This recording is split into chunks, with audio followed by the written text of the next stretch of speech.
Si volteamos al México de una década, se decía que los trenes hacían falta y que no se usaban. Se decía que los mexicanos saldríamos adelante en la producción de gasolina si tuviéramos nuestras refinerías. Se decía que México estaba creciendo tanto que necesitaba aeropuertos de primer nivel. Y Andrés Manuel prometió todo eso. Pero quedan muchas preguntas.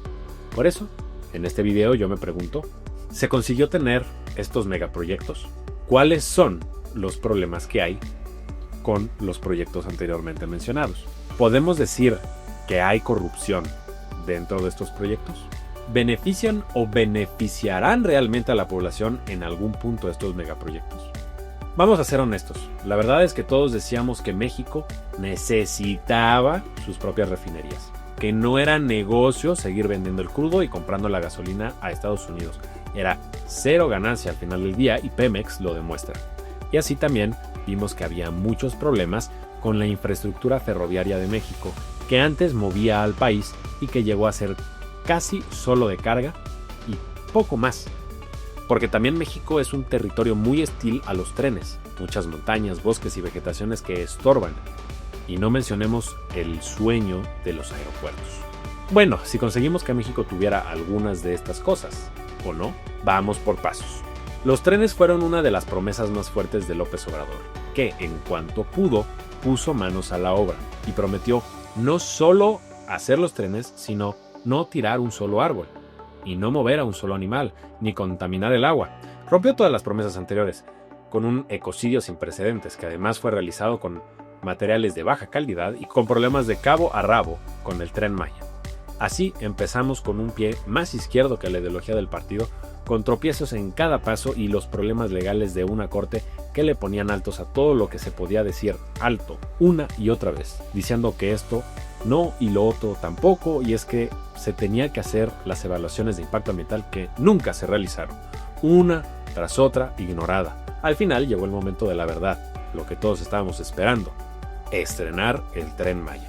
El inicio del Tren Maya fue un desastre, no superó los 50 km/h porque no sabían si estaba bien la seguridad, y el viaje que tomó el presidente en un trayecto que debía tomar menos de una hora, se llevaron 3 o incluso más horas, y con algunos percances, siendo un fracaso su estreno, sin mencionar que el primer viaje que se abrió todo público tenía el dilema de que no había buen aire acondicionado, las estaciones estaban mal aclimatadas, los trenes llegaban tarde y mal, y mucha gente quedó poco contenta con el resultado. Pero lo peor estaba por venir, el primer descarrilamiento. Que no fue descarrilamiento, pero que sí fue descarrilamiento porque el gobierno no quería admitir que una falla de esta escala en el Tren Maya había sucedido. La bandera del progreso era el Tren Maya, pero que al final del día las imágenes están ahí y todos podemos voltear a ver qué es lo que pasó. Se descarriló. Así el Tren Maya no ha mejorado muchísimo más. Han tenido menos incidentes, pero eso no significa que sea una buena solución. Es más, el problema principal del Tren Maya, que seguirá siendo por mucho tiempo, es que, aunque no lo querramos, nunca ganará dinero en lo absoluto. Fue tan costoso y tan oculto el gasto que se hizo que tardaría siglos en hacerse beneficio económico de la obra del Tren Maya. No hay manera humana en este mundo en que al menos por los próximos 100 años veamos un número verde de esta obra, que además sigue sin terminarse por completo y que además no le hemos sumado los costos de mantenimiento. Pero hubo otro tren que estaba teniendo más éxito, el interoceánico, tenía una oportunidad enorme e incluso muchos pasajeros se subieron al tren. Movía mucha gente, pero una tragedia el día 28 de diciembre vimos que ahora el fallo se llevó más de una decena de muertos, más de 50 heridos en un tren que llevaba por lo menos 200 pasajeros. Es una cifra alarmante y las imágenes no son menos alarmantes e impactantes. Por lo que podemos decir en términos generales, toda obra ferroviaria hasta el momento son números rojos, deudas y accidentes acumulados, lo que no nos gusta a nadie. Pero veamos cosas más bonitas, que sí están funcionando. El Aeropuerto Internacional Felipe Ángeles. Una oportunidad para que el ejército haga de albañil en vez de protector, pero que además diera una alternativa a aerolíneas para que el aeropuerto Benito Juárez ya no estuviera tan sobrecargado. La obra se hizo después de cancelar el aeropuerto que prometía ser de primer mundo, pero que se alegaba, sin pruebas hasta la fecha, que ahí había una red de corrupción que tenía que terminar. Solo que nadie sabe qué red, ni cómo, ni números, ni nada al respecto porque no ha salido nada del tema hasta el día de hoy. Bueno, pero el aeropuerto de la IFA sí se terminó. Bueno, en términos generales sí, se terminó como obra y tenía cosas bonitas dentro. Dicen que lo mejor que hay que hacer ahí es ir al baño. Pero eso no habla bien de un aeropuerto. A la fecha, no carga lo que prometieron que cargaría. No hay suficientes pasajeros interesados en el uso de ese aeropuerto como para que sea viable para que las aerolíneas cambiaran de ruta. Y no hay una conexión lo suficientemente viable como para que la gente se mueva de ese aeropuerto al resto de la Ciudad de México, aunque hayan hecho otro tren pequeño para tratar de resolver este problema.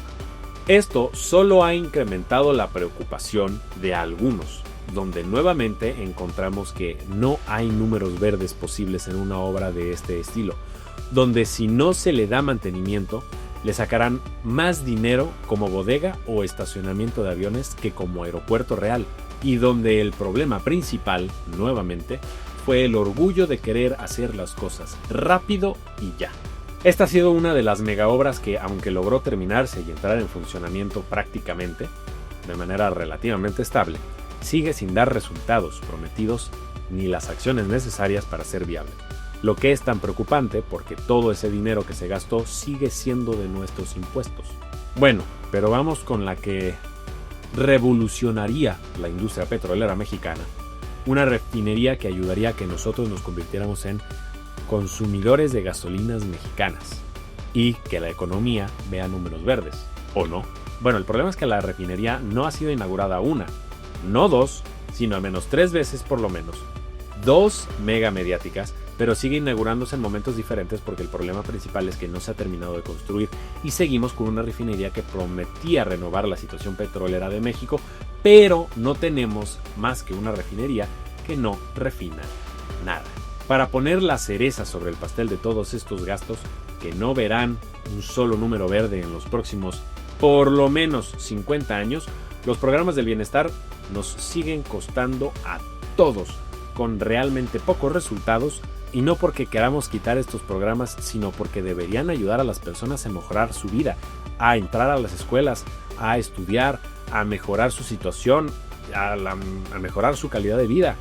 Pero lo que tenemos más bien es un gasto de dinero para comprar los votos de manera pseudo legal. Porque nada puede convencer a un votante más que el miedo si pierden las ayudas sociales que mantienen algo estable en su hogar. Sí sería un terror para muchas familias que ahora no solo se benefician, sino que viven por completo de estas ayudas sociales.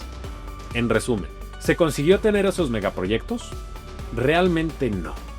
Se tienen algo que intentan ser los megaproyectos prometidos, pero lo que realmente tenemos es una gastadera de dinero que no solo nos va a costar a todos, sino que causará más problemas en el futuro de los que ya han causado hasta el día de hoy. ¿Cuáles son los problemas que hay con los megaproyectos? Que no hay manera de hacerlos viables económicamente, que nos costarán y se cobrarán de nuestros impuestos, que ya ha cobrado vidas el mal funcionamiento de estas megaobras, de plantas, animales, pero también de seres humanos, desde los trenes hasta la refinería, con obras plagadas de mentiras y gastos que se siguen ocultando al conocimiento público como si estuvieran ocultando algo llamado corrupción. ¿Podemos decir que hay corrupción? Por lo que hemos visto con los hijos de Andrés Manuel López Obrador, por lo que vemos con los gastos ocultos, por lo que vemos de subir precios cada que el viento se mueve, sería solo lógico pensar que hay corrupción en estas obras y que hay algunas pruebas de ello. Pero solo estamos viendo la punta del iceberg. ¿Benefician o beneficiarán realmente a la población en algún punto? Esto está por verse, porque en teoría podrían ser obras tremendamente positivas para la vida de las personas, pero que hoy han cobrado vidas y dinero, sumando problemas que no se resuelven y parece que no se resolverán por lo menos en décadas, si no es algo por lo menos un siglo. Recuerda, prepárate, infórmate, influye.